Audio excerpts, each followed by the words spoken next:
Hello, everyone. Welcome back to Beneath the Kotatsu. This is episode 19. I'm on. He's James. Today, I want to bring up a quick topic with you, James.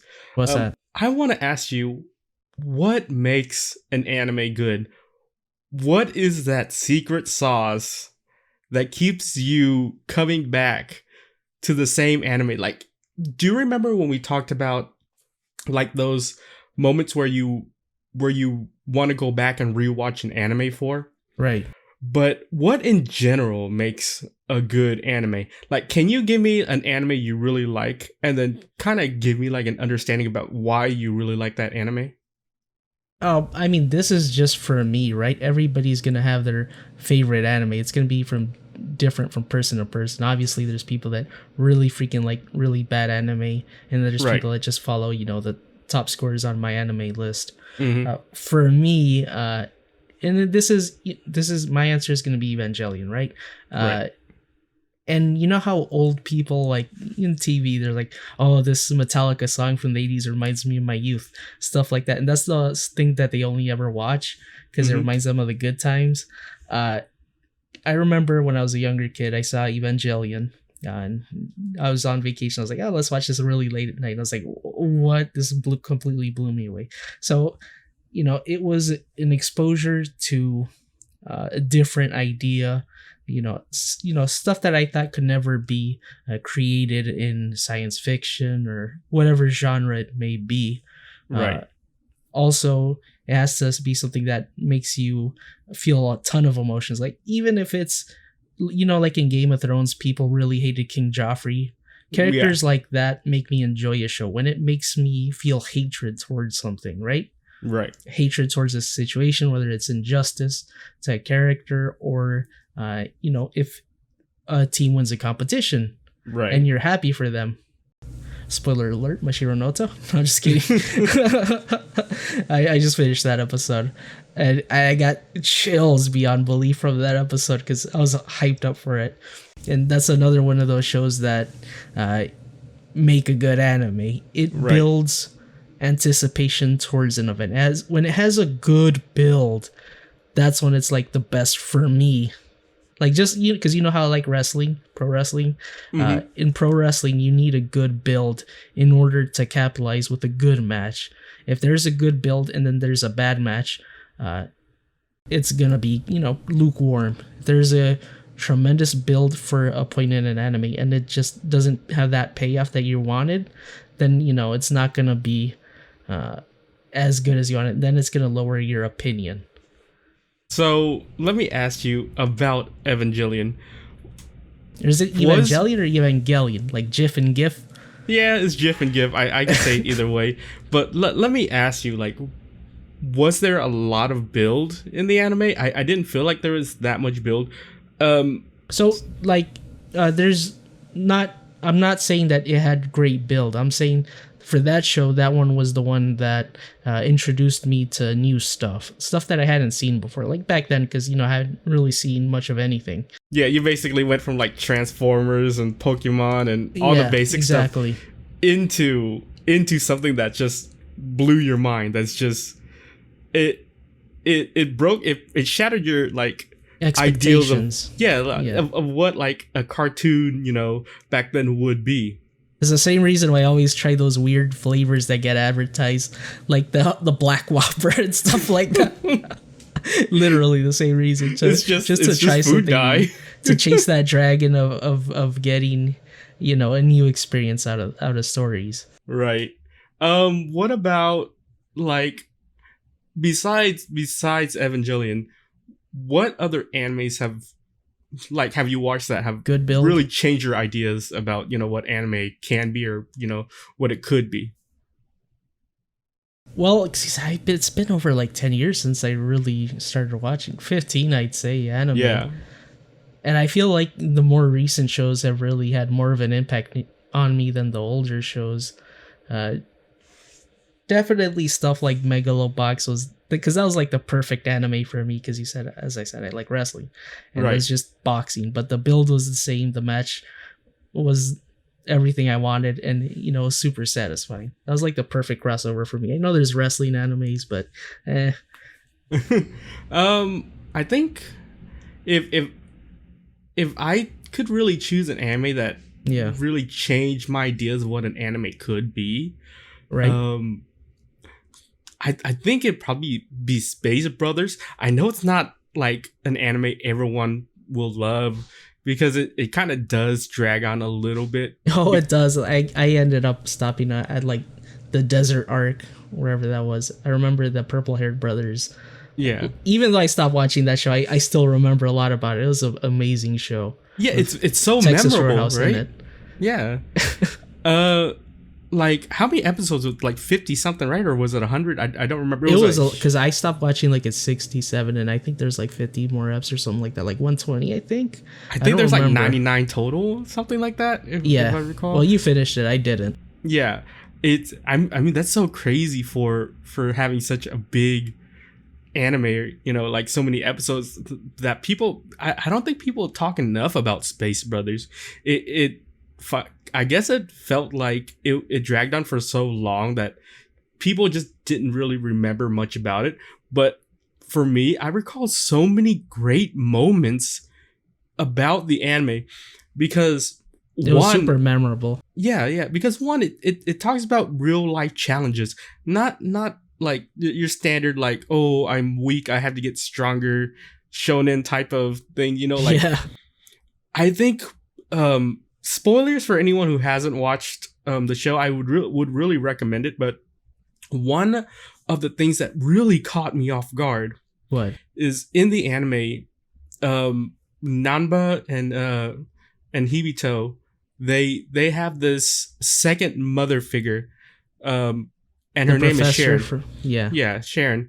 And halfway through the anime, it broke my heart so much. It broke my heart because during this exchange where Sarika meets Dr. Sharon, and then Sharon like it's all pleasant and chit chatty, and then Sharon pulls out her cell phone, and Sarika, which is like the female love interest for Namba. Like that's the thing, she's not only a love interest, but she's her own character. Yeah, and she has her own flaws. Wasn't she going for trying to do botany in space? Yeah, on the ISS or doing medical research or something like that. But yeah, like she's not just she's not just a love interest, but she's her own character. She has her own dreams, her own like everyone is so well rounded. I think that's what makes Space Brothers so good. But you know what else I like about that show? Sorry to cut you off really quick. Yeah, go for it. But that's probably one of the only shows that I clearly remember a lot of the episodes, and you clearly remember a lot of little details, like Chili Net, Texas Roadhouse. Yeah. I don't think it was Texas Roadhouse, was it? The pug. It was Texas Apollo. Roadhouse. Legitimately, that's what it was. And it was did they call it Texas Roadhouse? I'm pretty sure it was. Oh. Like they didn't really have any booths in it. It was just like an open space. They didn't copy it one for one, but yeah, I was surprised that they actually had that. Even stuff like Namba doing the headbutt, the Zidane headbutt specifically to his boss. I remember that. Yeah, it's just so much. Like, what other small detail in that show do you remember? I remember like with the. Do you remember when he like tried to save everyone from the guy that was like gassing everyone or using the fire extinguisher? I think that was set in like a Waffle House or a Denny's or something. What episode was that around? It was pretty like it was like right after the arc where Namba goes in for the interview, and I think it was like right after the arc where they're trapped inside the little capsule for a week or 2 weeks. I don't remember how long, but it was right after that. Yeah. I remember the white puzzles too. That was cool. Oh yeah, that was really cool. I like the puzzles were pretty. I feel like they're pretty standard too, and I think one of my favorite things is that when they were driving them around to get them confused, and then they said they were going to drive them to like a secret facility. Like Oh yeah, they just put him on a bus in the same. Yeah, it just drove them around for like a couple hours to pretend like they were going to a secret facility. And my favorite part was when like the head doctor that was testing them was like, yeah, we just faked them all out because we don't have the budget for this. We don't have a budget for a secret facility. I'm like, that's true. Like NASA doesn't get as much money as it used to. It only gets, like a sliver of a percent or something like that. They cut a lot of the budget. I think they're starting to get a little bit more now with the new president. Yeah. But okay, so going back to the part I was mentioning, right? Mm-hmm. So when they were chit-chatting or whatever, when Dr. Sharon pulls out her cell phone, right? And Sarika sees that the cell phone is all beat up and like it's like completely like dented and whatever, and Sharon's like, oh, it's been my hands lately, like I've been dropping a lot of stuff. Parkinson's. And, it's not Parkinson's. Carpal tunnel. So Erica gets a flashback about it, right? And she's like, oh, I think you should go see the doctor. And then when they're at the doctor, they examine her. It's like, I don't know if we see any symptoms yet. And Erica's like, I think this might be ALS. Oh, the Lou Gehrig's. Yeah. Did she? I don't remember that one though. Did she end up dying? Is this like later in the? Yeah, I think it's a little bit later in the episode. I don't think you're at that part yet.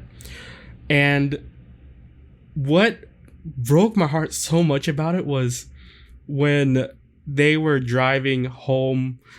So Sharon was taking a different car back to her hotel, and Namba and Erica were taking a separate car back to the, I guess the headquarters, NASA or wherever they were going.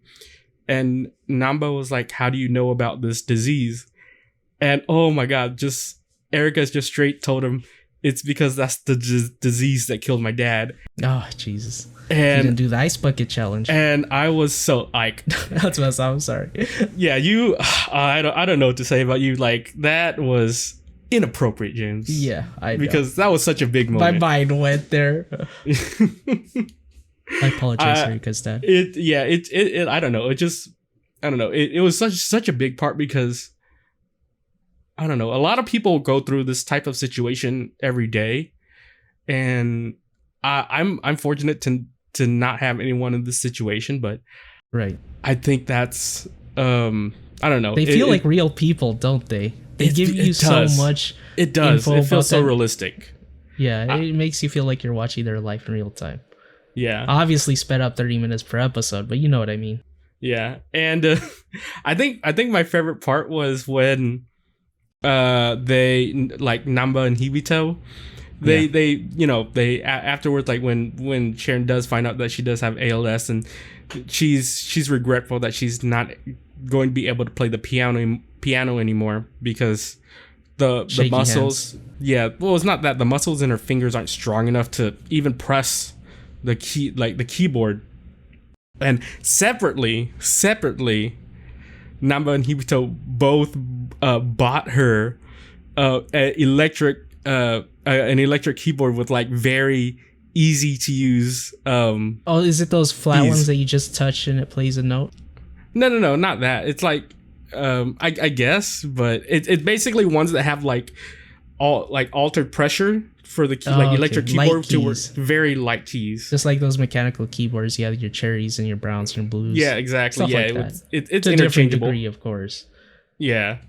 But I think that's why I like Space Brothers so much, is because it had so much of that realistic, I don't know.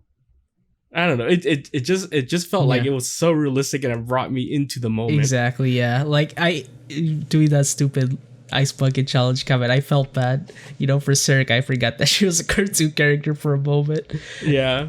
Yeah. Like it does bring you. It does bring you into that like moment of like, real like.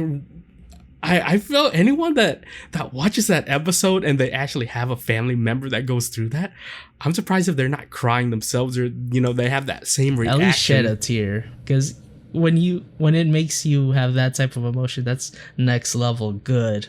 Right, like secret sauce. Yeah, real life. I mean, I remember when they tried to do that for Sword Art Online with the Mother's Rosario arc with which was legitimately the best part of Sword Art Online in its entirety, and right. I don't think it could ever reach that height, even with all the cool effects that they make for sword fights. I don't think anything is gonna top that.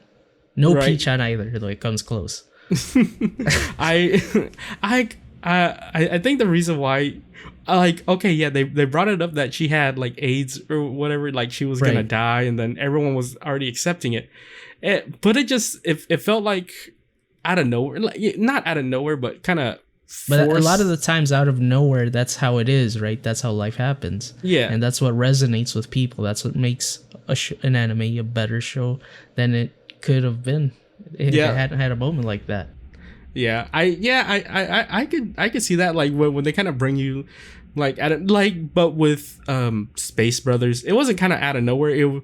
They led up to it because they showed you signs of it happening. They gave a build. It got built. Yeah, like before that episode where they brought her to the doctor, there was like several like scenes where she's dropping pens or she's not able to sign something, and you just kind of play it off like, oh, whatever. Was it in the same episode or earlier episodes? Earlier, like several episodes earlier. I don't remember that.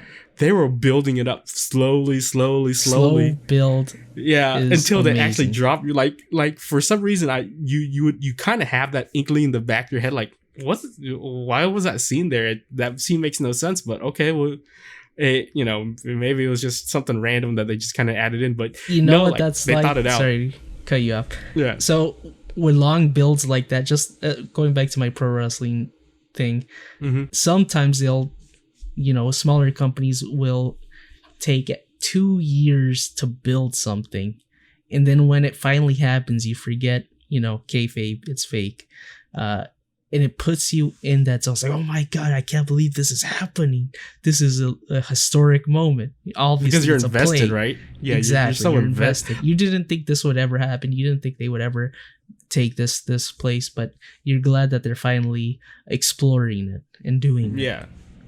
Like, I think most animes I can think of that really change people's perceptions are mostly slice of life. I like shonens are cool, right? But have you is there like a shonen that has actually like given like that kind of feeling of, like it provokes you to feel something? Like I know some people really like One Piece, but does it ever give you like any big feelings? I think the only shonen, like the only shonen, like I don't know if you can consider it shonen, but I guess it would be like Gurren Lagann, right? Yeah.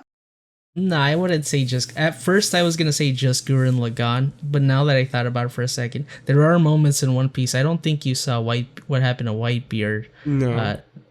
It was a human moment. It wasn't really a superpower moment. Obviously, there's some fights where you see the epic fight, but those are far few in between. Like Goku's Spirit Bomb, Frieza chopping up Krillin in half, stuff like that. It's always a death. It's always a great victory is what gets you to feel the shivers. Like some people can't feel when they hear music, they can't feel the goosebumps. Right. Sad for them, but I feel the goosebumps on moments like that. Or you feel like a tear roll down your eye when somebody dies in the show. Stuff like that. It's because of that investment, One Piece has right? it. Hunter has it. You invest a lot of time into it. It becomes ingrained in you, right? You can't really forget it. That's why a lot of these shonens are really bad at the start, but like 30, 60 episodes in where you're invested in it and you lose a character, you feel it. Like, remember Jiraiya dying? Yeah. That was a big deal for me. I really like that character. It's because you're invested in the character. Like it's one thing to be invested in a show, but once you're invested in a show, you find that one character that you really like, and you hope nothing happens to them. I think that's why a lot of people hope for the best. Like yeah. Okay, so going like when you said you like when you listen to the music and you feel chills. That adds to for a fight to be really good in a shonen anime, it has to have really good music. That's like Bleach, fucking Shiro Sagisu, love that bastard wherever he is. You know, amazing music there. All Noah Zero, the first episode for that. I don't think that'd be categorized as a shonen or a mecha. I don't remember. It's been a while since I saw it. The first episode where the Hiro Wano Suyuki, I can't even remember his name, but you see his name everywhere on big animes. Hiro Wano is his last name. And the end music starts playing. You see rockets raining down. Oh my god, blew me away. Chills down my back. And goosebumps up. Stuff like that. Okay, so what about, like, I think for me, like, a good slice of life in terms of music. Like, not going too deep into, like, you know, the shamisen anime, because, you know, spoilers and whatnot. Yeah, I don't want to ruin that for anybody. I think the other anime I would say I would compare to that was probably Kids on the Slope. Because Kids on the Slope was so good. Yeah, it was such a good anime, and I feel like it doesn't get enough recognition for how good of an anime it really is. And I don't know, I just felt like it personifies, like, we've had a lot of, like, music animes, like Yuli in April, K-On!, Hibiki Euphonia. There's probably more I can't really think of, like, and including, like, all the other, like, idol animes. Yeah.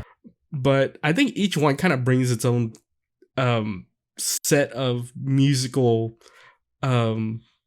I don't know what to call it, like, its own genre, because Kids on the Slope really emphasized jazz. Yeah. And I don't know, like, do you remember, I forgot what which, you know, surprisingly, as much as I like Kids on the Slope, I don't remember a ton of it. I just remember that the whole package was extremely pleasant and I loved watching it. I definitely need to watch it again, because it's been so long since I saw it. I could watch it again for the first time and it'd be, like, new to me. I bet you once, like, you watch the first 1 or 2 episodes, it'll all come starts coming back. Yeah. I feel like that's how it always is. Yeah. But I think the reason I like Kids on the Slope so much is because it personifies just what I like. I like jazz. I like jazz in general, and the reason why I like Kids on the Slope is when they're like playing jazz, it's all just out of the blue. It's out of nowhere. You know, nothing's written down, and the music was good. The singing was good. The playing was good. Like, I don't know. What was their level of proficiency in the show? Were they beginners becoming good? No, I think they were, like, I wouldn't say they were experts. But yeah, like the only person that didn't have much experience was the girl, the singer, you know, because they just kind of grabbed her in, and you know, then she just sang, and then they just kind of winged it. They just played whatever, and I think that's what made it so good. The ending was a bit weird, but I still enjoyed it nonetheless. Yeah, that's probably why I don't remember too much of the ending. Do you remember what the ending was? No, tell me. Well, spoiler alert, by the way, for people. Yeah, so the ending is that the main character goes off to Tokyo and gets a job, right? Right. And then he returns back to the island, and he finds, like, and this is I guess the preface is that I don't recall exactly what happens, but the other main character, the big guy, right? I think he got in an accident or something like that, and he ran away. And several years pass. Other main character comes back to the island, finds out that his friend is now a pastor, and he runs his own little church or something, and he takes care of kids. And then they just start, once they meet eye to eye, they just start playing music again. I think that's why I liked it so much. It reminds me of that one thing in Cyberpunk where you play music with those people. I don't want to say what it was because that was a cool moment. Obviously, okay. One's in 2077 and this one's in like 1930 or something like that. Completely different. And actually, no. When did jazz start? In the 30s, was it? I for Japan, I think it would have been like the 60s. Was it post-war? I believe. Dude, I'm not proficient in music theory or music history, so you can't ask me about that. But at least, can you tell me, was this like before World War II or after World War II? Dude, I have no idea. Okay, I'd probably have to Google it. Like, I don't want to put you any like misinformation regarding music. Yeah, I know. I just pulled it out. Completely fair. Yeah. Do you remember any other, like, now that I brought up some like good animes I like? Can you recall any other animes you like? You know, because I'm still stuck thinking about shonen anime. Mm-hmm.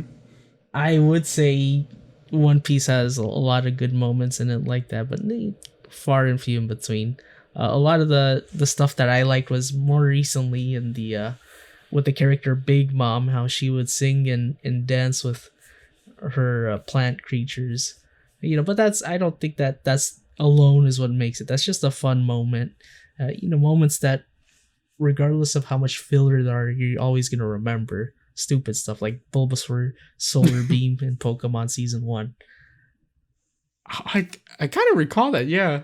Yeah, now that you mention it, my eardrums on that one. Also good.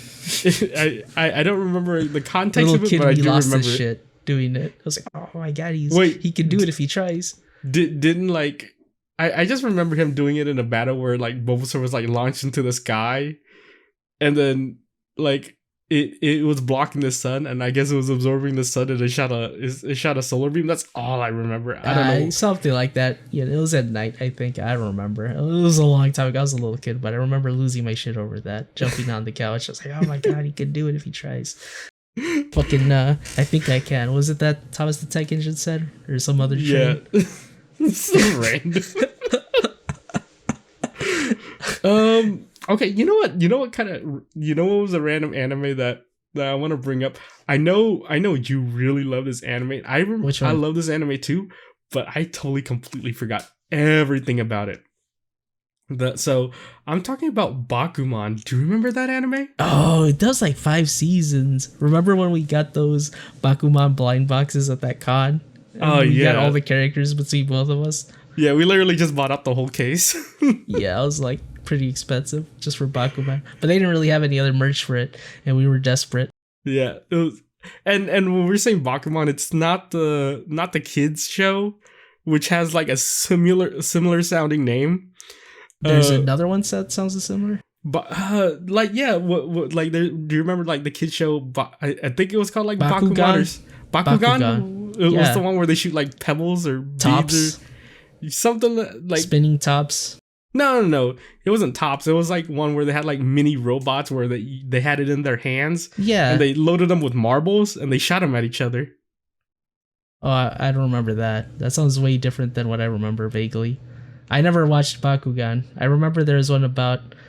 Oh, I'm thinking about Beyblade. Beyblade? I was like, yeah, are you talking about Beyblade? Because that's not even close. I was totally talking about Beyblade. Yeah, like I remember when my friend asked like, so what are you watching? I was like, oh, I'm watching Bakuman. I was like, and he was like, oh, like he was looking at me like I was like the strangest person in the world. I was like, no, it's not the kids show you're thinking of. it's one about like two guys that like write manga, or produce manga or whatever.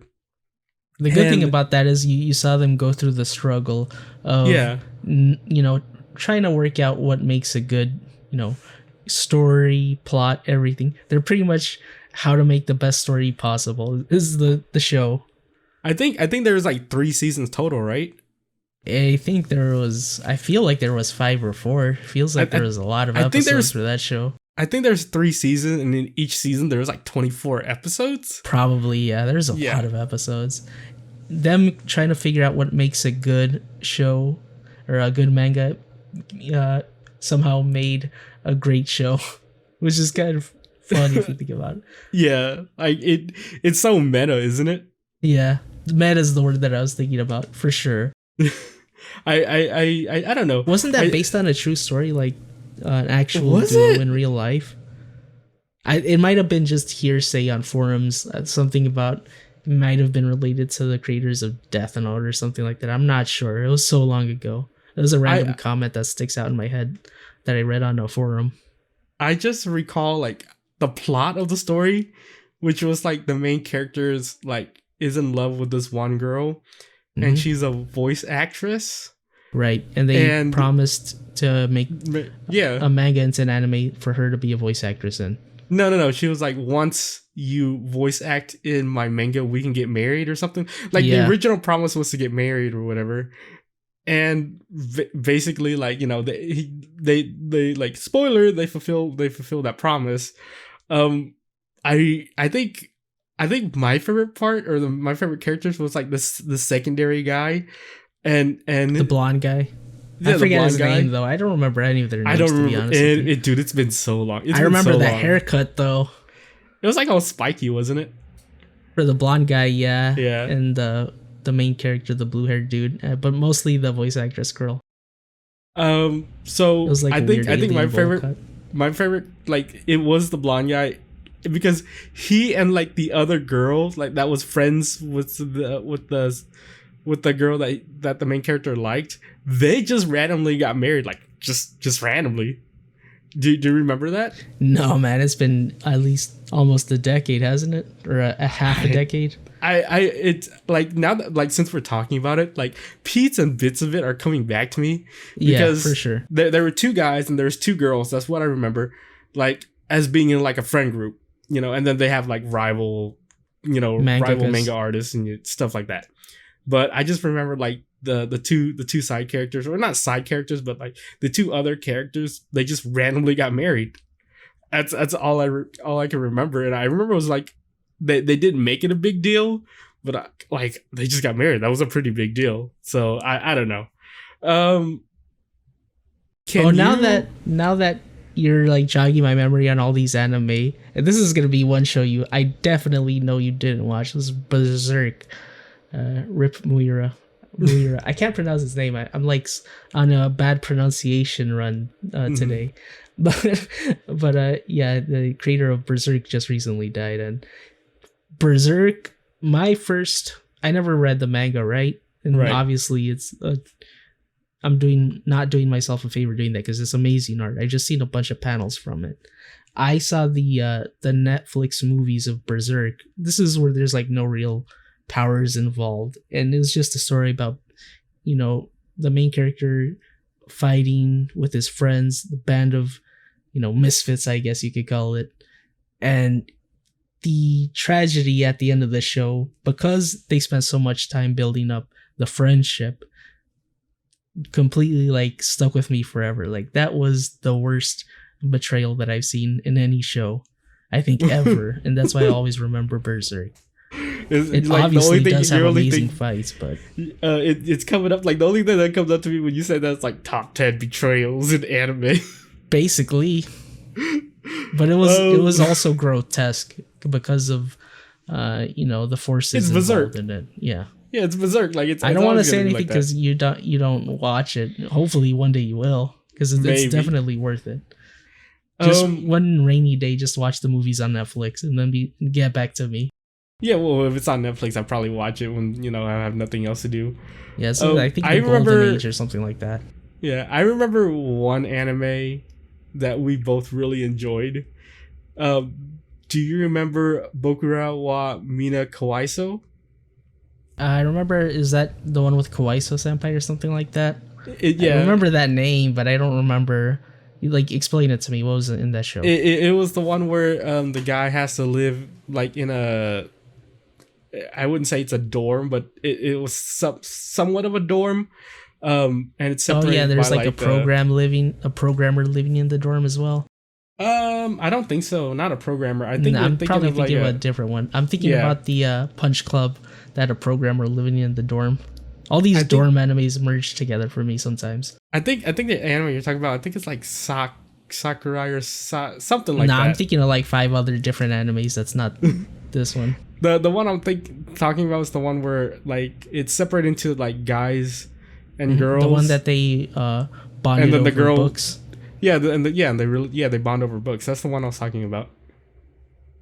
I don't know. I really like that anime. I remember when we were watching it together, you really enjoyed it too. Do you remember a lot about it? I remember, you know, that they bonded over books, but it wasn't one of those animes that resonated with me completely. I really enjoyed it. It's not like when we were watching it, we were like super hyped about it. I think the reason why you're not hyped about it now is because it's been way too long faded. time. Yeah, it's faded. Like the only reason you're talking about Mashiro no Oto right now is because you just finished watching it. Yeah. And it's still you're still in that hype moment. I am like literally 30 minutes ago. Right. Like I feel like there's been a lot of animes we watch, and that's what I'm talking about, is like the type of animes you've seen like 10 plus years ago that you can still remember everything about.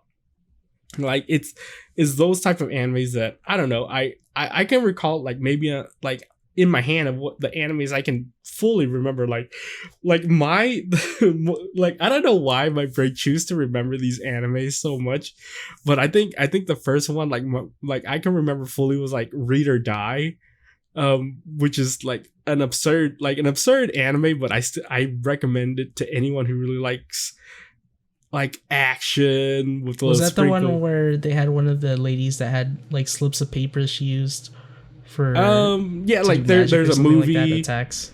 Yeah, there's like a movie and then there's like a TV series. The one I'm talking about is the TV series, which I would recommend. Like I have you seen it? I know I've seen it, but the only reason I remember it is because whenever I was searching for anime figure to buy, like back then, it was super hard to get anime figures of any show. Like you had to import them from Japan. They didn't really have a Crunchyroll store.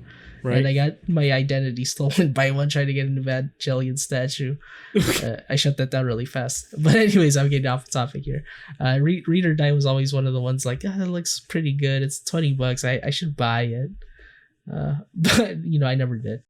I don't know. Like, do you remember anything about it? Not really, to be honest with you. It wasn't one of those shows that had a huge impact on me, because back then I was watching a lot of fillers back to back, and I would just lump them in together. That's why I said earlier that at the start of the podcast that there's different shows that resonate with people like that you'll forever remember. Like Gundam Wing is another one of those shows for me, because that was like my first hit of anime, if you want to say hit. It's just also, a slice that really good part of your brain. Like that's what I said. Like I don't know why my brain remembers Read or Die so much.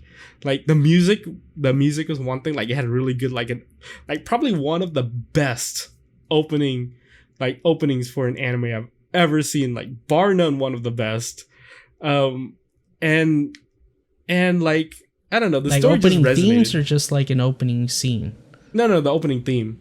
That's why they put a lot of effort into having a really good opening theme. Like I remember the anime Needless a lot, just because the theme was the opening theme banger. Yeah. Yeah. I feel like if you have a good opening theme, that's like half of your job is done already, because it already makes the anime memorable. Cool character design, banger of an opening, good ending helps too, ending theme, and just action for the shonen anime. I mean, we learned that. I remember, but vaguely. Yeah, I mean, we learned that like just because you have a good opening doesn't mean your anime is good. No. What was that anime with like a super good, Black super Clover? Good? Not Black Clover. The one I'm talking about is what was it? It was the one with like the skulls and Miyavi. It was the one by Miyavi. Oh, Kokoku. Yeah, Kokoku, yeah. I don't know what the anime is about. It just had a banger opening. Yeah, I really like the show, but I only ever saw like 4 episodes and I kind of forgot to watch the rest of it. Exactly, like it's a forgettable anime, but it just had like an amazing opening. Remembering about it is because of the opening. Yeah, that's what I'm saying. I mean, there's very few, like, if you want to talk about like a good anime and good opening, like you can't go wrong with like Full Metal Alchemist, like the original or Brotherhood. Like the original was okay, but Brotherhood, for the longest time I put off Brotherhood because when you want to be a contrarian sometimes, like I don't want to watch that, it's a highly rated, it's probably not that great. And this is one of the rare cases that it meets the standard. It meets the standard. Yeah. And more even. That's what I'm saying, is like on the top of all time. Yeah, like it's hard to compare anything with Full Metal Alchemist as like a tippy top anime, because the openings were just something else. Like who was that song by Yui? Yeah, I think it was like Yui. Like most of them were done by Yui, right? Like the ones I can recall. I know which that same one that everybody recalls by Yui. Because it's like clearly in the center of the screen and you can see the title. And she spoke like really fast in it. Oh, But the one where it panned out yeah, I know the one and you're you saw a talking full about. character model. Yeah, that one's amazing. I think my favorite Full Metal Alchemist opening was in the original. It's actually from the original. I think it was like probably the last opening. Is and it the was, one by Larkin CL? No, that was the first opening. Okay. It's the one by Asian Kung Fu Generation. I don't remember that one. I mean, I'm sure I do. You probably do. Asian Kung Fu Generation, come on. Yeah, I like they make such good openings. Like, do you remember when they did for Riri? Oh yeah, who yeah, like that was probably a really good. I don't remember what happened in the anime, but I just remember that was a great opening. Oh, I remember what happened in the anime. It's tremendous. Like for that show, that's another show that resonated with me because I just remember the ending was horrible. That's all I remember. Like it was okay. It was a crap ending. I wouldn't say it's crap. It was definitely okay. What the character needed to do got done. But it's just like, you're seeing the character be helpless trying to get to goal slowly, painfully, and eventually he does. He'll get there. There. That was the allure for me for the show. Awesome opening, little kid trying to do big boy stuff. Obviously, he's also a big kid, right? Right. I like it. I don't know. It's not that memorable to me. That's what I'm saying. Like my brain chooses like the most random anime. You know what it was? It was that Nancy Drew factor, man. Little kids stirring up shit, getting stuff done, putting on them bootstraps, big boy shit. Just random. I don't know. So random. What other animes can you really remember? Like stuff that you didn't watch. Freaking JoJo's Bizarre Adventure. How dare you not watch it? Part 2. I mean, like they talk about it all the time. Like at least watch part 2. That one's my favorite. I'll get to it someday. Look, I take the step of buying a Switch. That's pretty good. I'll also like when I get up to that moment of watching JoJo's, 60 years old on your retirement home. Maybe today's the day. Maybe. Deathbed. 100 years later. Nah, no thanks. Too late. What was it? I think another anime like I randomly remember is I think it was Cat Planet Cuties. Asobi Niku Yo. That anime. Would you say that's a good anime? No. Well, no, not like. Here's a question for you: what makes a good eki anime? What makes a good eki anime? Oh, I don't watch that many, so it's hard to say because what makes a good eki anime is eki situations, like obviously Kiss X6. People are gonna remember that one because the implication. Yeah, and the situation though is super like, oh, it's too taboo. You should, I feel bad watching this, but I can't stop. It's like the build up, right? I think right. You need good build up to have. Well, no, it's when you have a good gimmick. You know what I think makes a good eki anime? What? Characters, memorable. Well, that's the whole point. That's what makes a good anime. Memorable characters, like To Love Room. Remember Darkness? I don't remember what happened in the show. Like I remember Lala Deviluke and Darkness.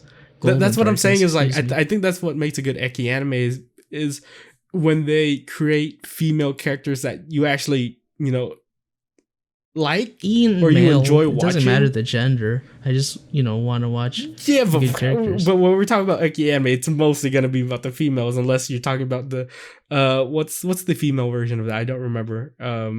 Yuri. No. Yeah, like something like that. No, there's Yuri and Yaoi. That's the two separate. Eki. Yeah, I guess the opposite would be horror. But like, there's not really an opposite, like conservative. Something like isn't there like a genre of books like I know there's like BL, but like what genre is that technically in? Like I don't really know. But the opposite of eki, like like for guys there's one thing and then there's female there's another thing. But like that's what I'm talking about is like if you have likable female characters, like from a guy standpoint, if you have likable female characters, I think that's what makes a good eki anime. Obviously, tale as old as time. If they look good to the eye, and you want to make them a wife. No. Like if they look good to the they can look good to the eye, but if they just I don't know The if personality, they're not right? likable. That's why if you they're have not, shows like Sekirei. They all have their different gimmicks. You know, you gotta have your bookworm, just like you know how they make girl bands and boy yeah, bands. You have your one that raps. You have the one that's super athletic, stuff like that. Remember Sporty Spice, Crazy Spice, Baby Spice, all that stuff. yeah, Same concept. You have your yeah. full I cast guess of I can see characters. that. That's how they do idol groups too. Yeah, like yeah, just they get one for each like Yeah, each demographic. exactly. Like the Korean bands with like 40 members. I'm like, what? Why? AKB48, right? Exactly. I remember that anime only because it's it was based off of the. I remember. Was that like a supernatural? I actually don't remember it completely. I remember I watched the anime and then I was talking about it to like. I was just talking online to people about it. It's like, oh yeah, it's based on a real idol group, and I'm like, what? What? Like that's my first like time like hearing about AKB48 like as a legit like a real idol group, and all I knew from was like an anime. I was like, oh, this is a great anime. It's like, yeah, all the characters are based on real people. I'm like, what? Anime based on real event. That's also what makes stuff good. Even if it's like you take it, but then you skew it. Like I know you were raving about that horse anime. That they used to a lot of VTubers playing the Android game. I wouldn't say raving, but I just thought it was like. Nah, you told me you loved it. You know why I you raved about it? Thing. It's because it was how funny those names were to me. I think that's why they were actual legit. Like like it was based on like real. It was things. A fun take on a real historical event, like real horse races. I wouldn't say it's a good anime. I just think it's like one that's like maybe worth watching if you have I remember the time. you told me that you accidentally spoiled yourself because you went to the Wikipedia page for one of the horses. Yeah, because I'm like, 1-to-1. Yeah, because I was like, what are these character names? And I learned that they're based off of like real horses. And then when you pull up the horse names, they give you like a those like Wikipedia pages that just kind of show up to the side of the Google search that kind of has the information ready for you. Right. Like you don't even have to click on the link. And I was kind of reading it real quick. I was like, oh, this horse has gone through X and Y. And I'm like, oh. And then you're watching the anime, like, oh, they go through the same storyline. I don't want to spoil anyone who, spoil it for anyone that wants to watch it. But if you want to spoil it, or if you don't want to be spoiled, don't look up the name. That's I mean, if you're a horse racing fan, I'm sure you're spoiled by default. Who, like, those two things are so far apart. Like, watching the crossover is very little. It's so, maybe if you're a Japanese horse racing fan. It's so niche, right? Yeah, super. Two ends of one coin, right? Yeah, it's like how often for you, like, do you remember when, like, you always make like references to like a wrestling, like how like the cross post between that and like certain topics we have is so niche, but I feel like no, wrestling and anime perfectly merged together. No, but like if we're talking about like, I don't know, something very specific in an anime, and then you bring up a wrestling reference. Like I remember you brought up like a random wrestling reference anime like a couple episodes ago, and I was like, how does this pertain to this specific because topic? Story, like obviously there's wrestling without story building. That's enjoyable too. No. I think it, like the topic we were talking about was like super niche. Like it was just so random. Like I don't know, it could be like talking about like mechs or something like that, and then you'd bring up a random wrestling. Yeah, like, I mean, because it's like The Simpsons did it, right? There's so much freaking wrestling content out there from different companies that pretty much everything's been done. They've even had like big kaiju fights.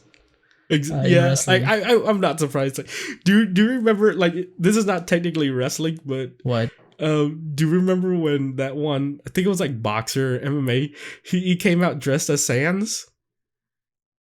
Oh yeah, Kenny Omega. Yeah, Kenny Omega. Legitimately, that's literally one of the best wrestlers ever. Like alongside Ric Flair, stuff like that. So what was that, like a wrestling show or is that MMA? It was on AEW, it was on TBS, like last October. No, but was that wrestling? Like wrestling? Yeah, it was a wrestling match. He was coming out to the arena. It was for a Halloween show. Oh, I thought he was like a boxer. I think it was or something like that.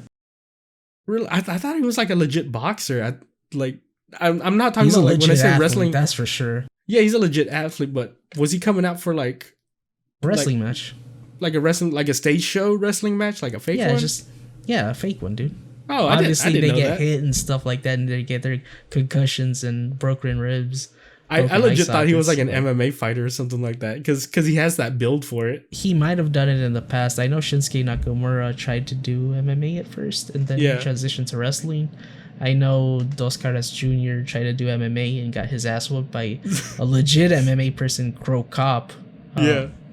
Dos Caras Jr. I think was also Alberto Del Rio. I'm getting a whole different, like, it could talk about this garbage forever. That's what I'm saying. Like, My we can talk hidden about any shame. subject. My We can hidden talk shame. any subject, and then you'll just bring up wrestling for it. I know, it's a big part of my life, like animes, that's And why. it's so crazy. You know that since I was talking about Asobi Nikio, I finally figured out why I remember that anime so well. Why?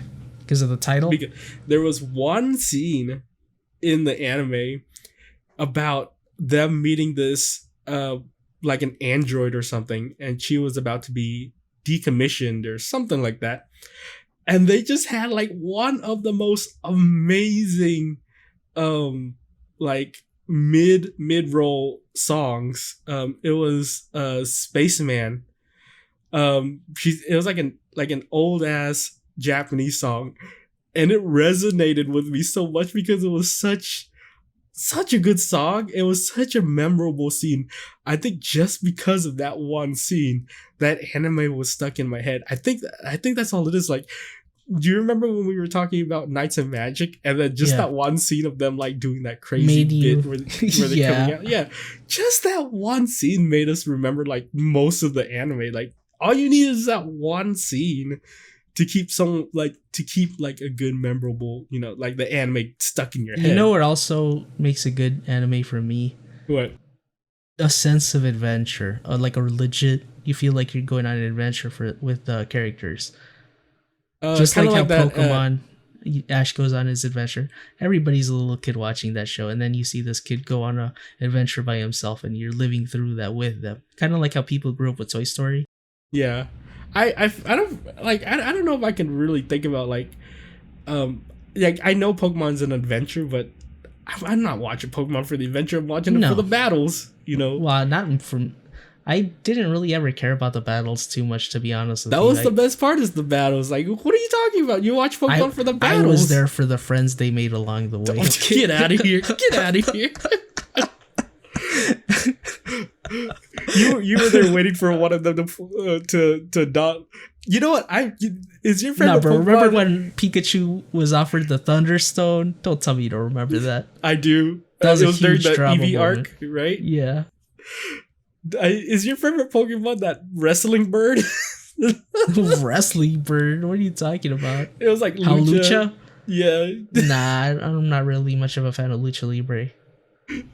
Mr. I like wrestling, but you don't like that Pokemon? What? Nah, I like Thrower and Sock. Those two are cool.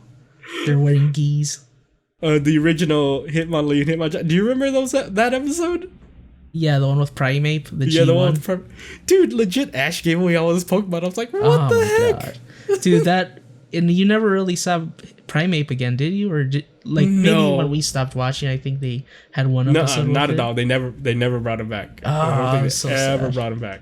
Yeah. Never saw Butterfree. Like, I want to see my 20-year reunion, man. For Butterfree? Dude, that would be so awesome if they actually did that. Like, yeah. Could you imagine if they started bringing back all these, like, Pokemon that Ash gave away, or, they only really did that with Charizard and the Tauroses a lot. I think a Kingler a couple of times, the Squirtle. No, he still has Kingler, right? I'm sure he still has Kingler, but like he always put it with Professor Oak. Like he brought it for a tournament one time. Dude, legit, I think my favorite Pokemon he had, like that he always, like he only brought it for special occasions that was so overpowered, was like Muck. Muck was like so overpowered whenever he used I it. vaguely like, remember it, but yeah. Yeah, I just remember like it one-shotting like pretty much every Pokemon because it would just like smother them and then it would just I don't know. That's all I remember. Give them the thyroid problems and all the health issues because he's a pollution Pokemon. It's so weird that Pokemon's based off of trash now. It's so random. You know what also makes a good memorable anime? What? Amazing art style. When the art style is so undeniable. That's why I like JoJo's. Like there's a laundry list of reasons why I like JoJo's, but the art style, music, I wouldn't say it's a whole package. it has a standout art style, right? It's different from everything else.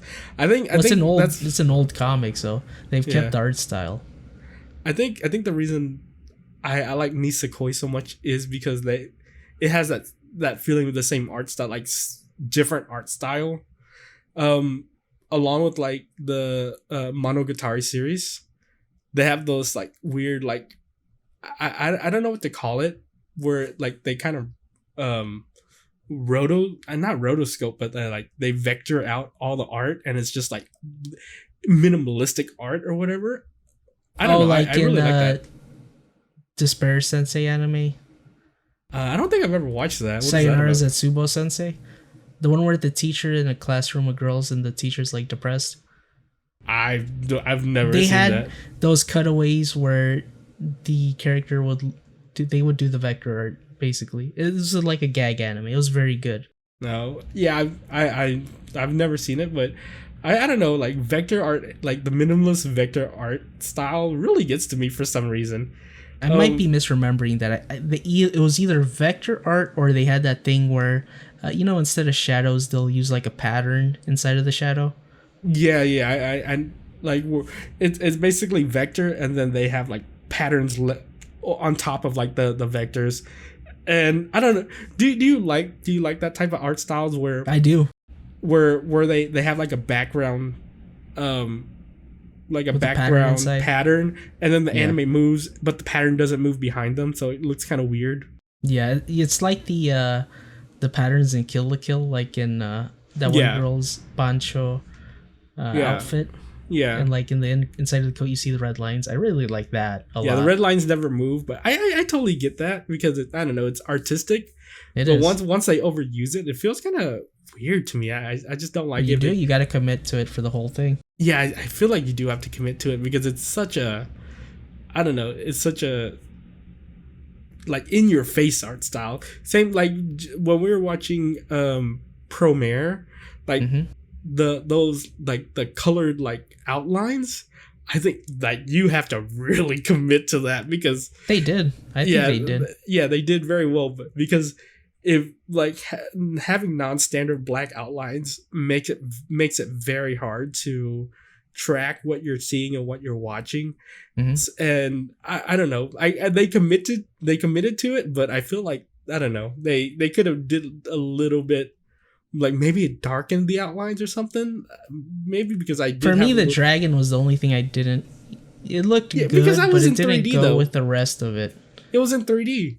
Like so it was almost sense. Perfectly meshed, but it was like a little bit like it doesn't fit the art style all the way. Not at all. It stood out really. It was like, very jarring. Big time. Right? Yeah. You know what else makes a good anime? What? In the screaming and the yelling, basically when you're seeing the height of emotion from a character. So just build up. Yeah, and you feel it. No, like obviously. Like if we're talking about screaming, like I want to talk about Dragon Ball Z, Tanjiro and Demon Slayer. I think the best screaming was probably in. I don't know. I would say Gurren Lagann had probably one of the. You know what Gurren Lagann had the best of? Death scenes. You could not beat Gurren Lagann in death scenes. Like they had the coolest, like hands down. Nah, you didn't see Whitebeard. Death scenes. You didn't see Whitebeard. The height of manliness. Whitebeard. Look, they had multiple death scenes. Do you remember Bogan and Jorgen? Something I forgot their names, but they piloted like this double mech. I remember that. And they basically, there's a scene where they saved the two kids and they know they were gonna die, but instead of going out like bitches, they just laughed at death and they self-destructed and took all the enemies with them. I'm like, bro, that's the legit. Noble sacrifice. There's a spin on it. And but, you love seeing it because it's like, that's how it cements the idea in you that you're right about this character, that nothing's gonna overshadow them for a long time. Like that was the best dude. Like when the show finishes, you're gonna remember Whitebeard, you're gonna remember dudes like Ace. Yeah. I'm sure I just spoiled One Piece for you, but it's been several years. I've seen up to that. I've seen up to that part with Ace, but I don't think I've ever seen the Whitebeard part. Whitebeard was like right at the same time. Was it? Maybe I did watch it. I just don't recall it. Explain to you what happens? Yeah. So this is around episode 500, and they're on episode 900. So you've had many years to watch this, guys. Whitebeard dies, and he's standing up, dead. Like he just stops, moving. And Ace gets a legit lava punch through his torso, and then that's how he dies. Yeah. And then I think it was Shanks. He came in and he stopped the fighting. He's like, "All right, let's take her dead and mourn them. Let's stop fighting for today."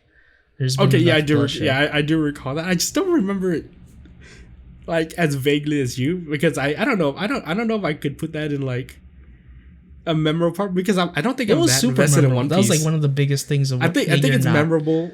It's a memorable moment because just because I'm not invested in One Piece enough, it's probably why it's not stuck into me as like a super memorable moment.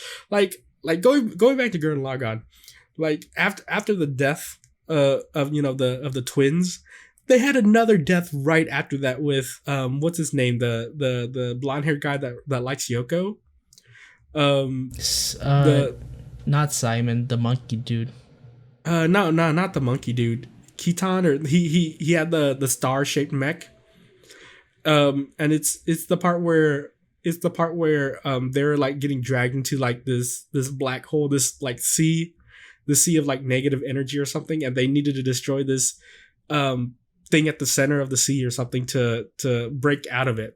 Was it negative energy, or was it a legit black hole? Because I remember it as a legit black hole. It wasn't a black hole. It was a representation of a black hole. It's basically like the ship is drowning in like a black sea, and I think that's what they're representing as like a black hole or whatever you could see it as.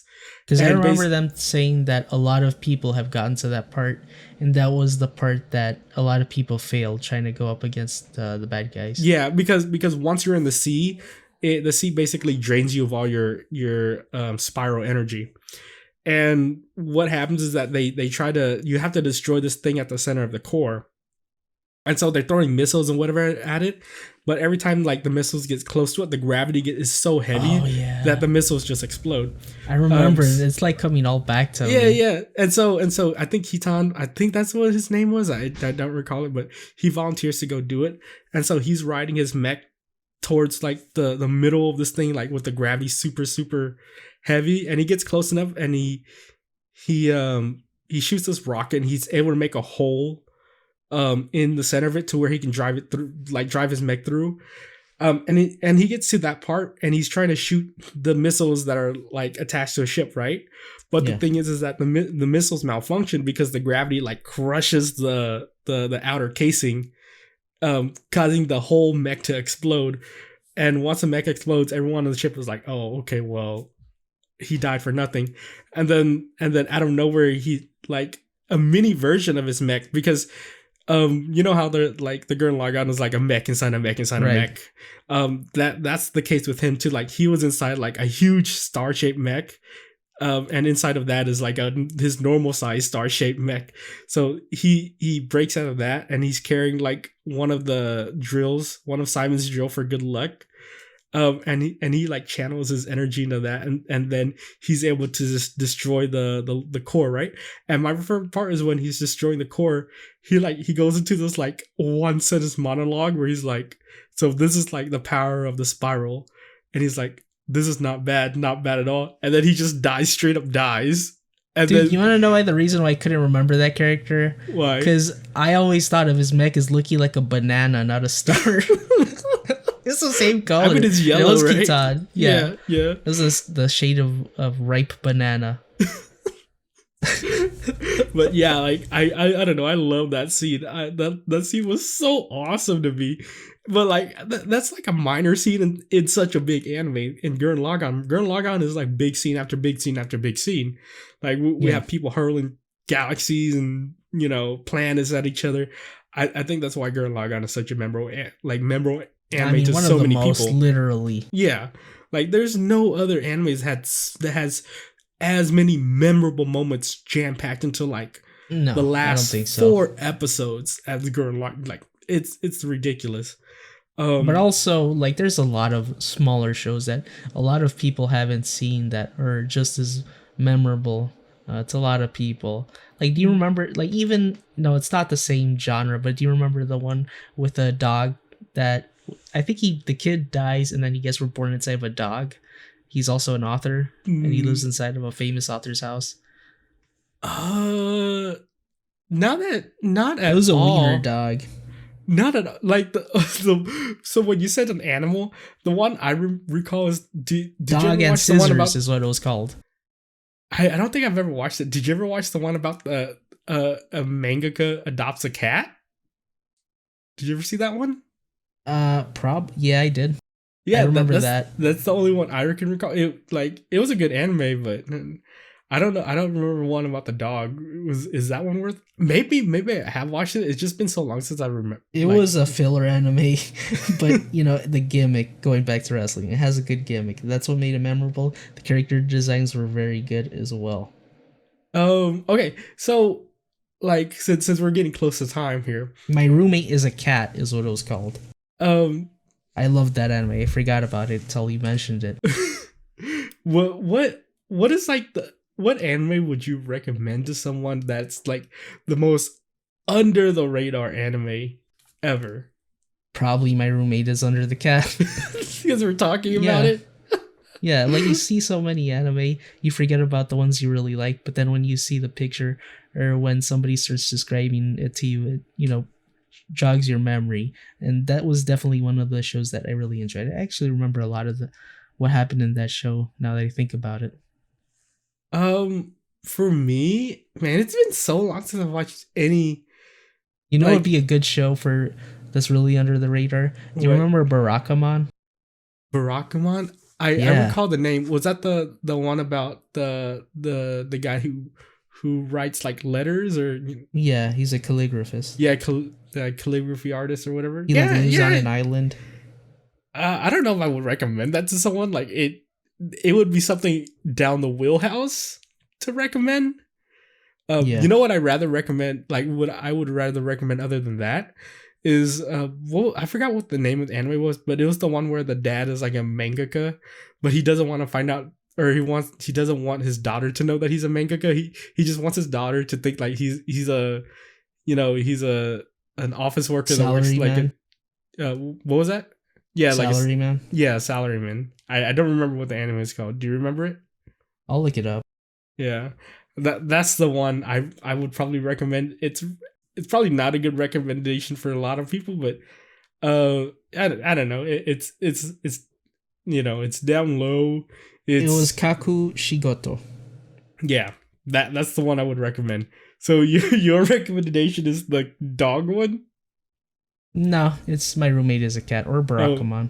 Oh, My Roommate is a Cat. But that's if you're like not wanting, because like for new people watching anime, you're gonna be drawn in most likely by a shonen or something like Death Note. Would you consider Death Note a shonen? I don't remember. Shonen? I don't know. If monologue could be a genre, that's what I would put it in. Yeah, you know what? I changed my mind. It was a crime, drama, mystery, thriller. I suppose. I just remember him eating potato chips. You know what anime I want to recommend to people? What? Oh my goddess. Big pass. I know you'll never watch, but I love that anime so much. What made it resonate with you? Oh my goddess. The characters were memorable. They had the title is all I remember. They had like a decent opening. It's I don't know. I love the background music. Like I can remember a lot of the episodes. Like I wouldn't say it's a good anime, but I feel like it's I would say it's worth watching just because it had like a lot of funny like funny, good, memorable scenes that won't stick out to a lot of people. But for me, I was like, oh, that was pretty nice. I enjoyed that. It's like one of those like animes where you just cross your arms and nod your head while you're watching it. Like, yeah, I know exactly what you mean. Mm-hmm. Yeah. Okay. Yeah. That's what I like about it. So, Right. and the reason why I like it is because there's several seasons. Like when you watch an anime, you want to watch more and more of it. I think that's why I want to recommend it. Is it like that Tenchi Muyo where they even have OVAs of the characters like 20 years later? No, it's like several seasons. It's like season 1, 2, and 3. It's not. But like is it OVAs. no time skips? I don't. Not big time skips. There's like maybe like from season 1 to season 2, maybe there's like a couple months time skip, but it's all mainly the same thing. So that's why like if you like the first season, you're like, oh, I'm gonna watch the second season.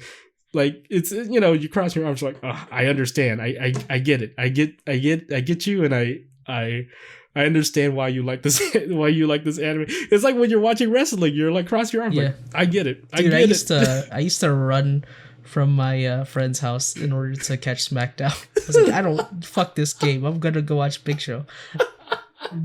Choke slam some dude. Like I would legitimately run my fat little legs all the way like 10 minutes walking. I'd be dying. That's the type of reason why I like it so much. You're so motivated. It was church for me. It still kind of is. But all right, before we go to like a 30-minute thing about wrestling, I think we should end it here. Yeah. Well, I just wanted to say that a lot of these anime, like obviously Gurren Lagann, the big ones, but I always like recommending shows that people forget about because they become part of us. History shouldn't be forgotten. Always remember even a little bit of it, and as we're older, probably like when we're 70 or something, we'll be like, oh, remember that song, just like how people, like I said, Metallica songs or whatever blues songs from the past, Ray Charles, stuff like that. Stuff just to remember. Remember the past. That's basically it. Watch these animes to remember the past.